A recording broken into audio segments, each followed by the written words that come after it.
Week 9 of the NFL action gave fans a lot to talk about. And tonight is the midway point of the regular season. And we are less than 100 days away from Super Bowl 58 in Las Vegas, which you know will be right here on CBS. With us now to talk about all of these big storylines from the weekend is my guy, James Brown, a.k.a. Big Chocolate, the host of the NFL Today on CBS. That's right, I gave him that nickname. See, Gayle has rubbed off on him. He's calling me Big Chocolate. Go ahead. All right, so let's talk about the quarterback from the Houston Texans. Yeah. C.J. Stroud, this young rookie, threw for 470 yards, a record-breaking day. What was it like to see him do what he did? Phenomenal. And you know what? When I was with you 2 weeks ago, I found myself atypically using a word like I was irked by some critics. JB, be cool. Bill Cowher said, JB, let his excellence speak for itself.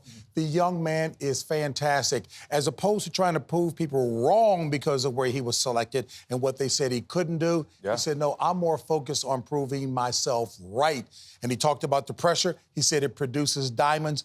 He's a jewel indeed, as is his coach, DeMeco Ryans. Let me hear your thoughts, Nate. Well, listen, there were some whispers out there and people attacking his intelligence, but what he has proven is that he not only has the physical tools, but he also has that high football IQ, which is why he's playing so well. Baker Mayfield said, C.J. Stroud doesn't look like a rookie to me. He's so impressive, looks like a polished NFL quarterback. This is the guy that lost the game to C.J. Stroud and played one hell of a game himself. So that's high praise from a veteran quarterback. No doubt about it. Let's talk about Joe Burrow and the Bengals. They defeated the Buffalo Bills yesterday, and you call Burrow a once-in-a-lifetime, once-in-a-generation quarterback. And you know what? You played the game. It is team-oriented.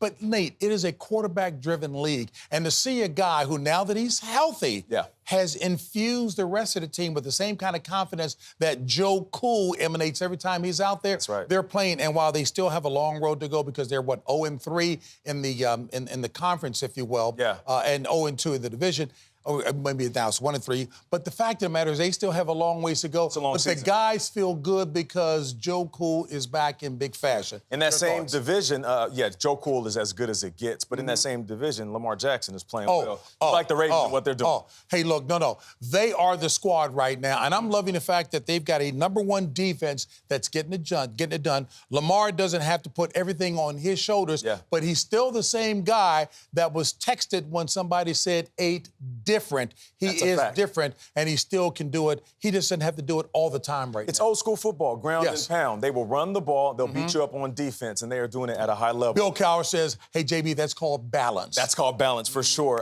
The Chiefs, they beat the Dolphins in Frankfurt, Germany. How about that game?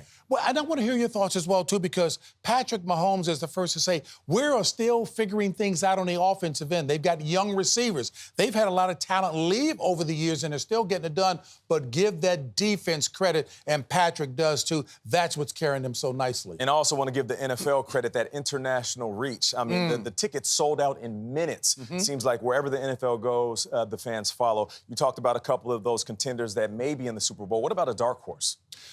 Ooh, man, you know what? You guys have been talking about the Denver Broncos. Maybe not necessarily as far as the Super Bowl is concerned, but turning things around. Sean Payton put the burden on himself when he was criticizing the previous staff, but now he's got them, and your guy, Russell Wilson, playing good football. Let's give him some credit right now. He's starting to cook. I'll say the Jags, too, another dark horse. And let's not forget, like we mentioned, the Bengals. They are heating up at the right time. All right, JB. All right, so that right there was you told me last time. No, you 1, 2, 1, 2, and then you shook hands, and then you did that. Afro. Okay, I'm just trying to remember that. I mean, teeny-weeny afro, okay. All right, JB, we appreciate you.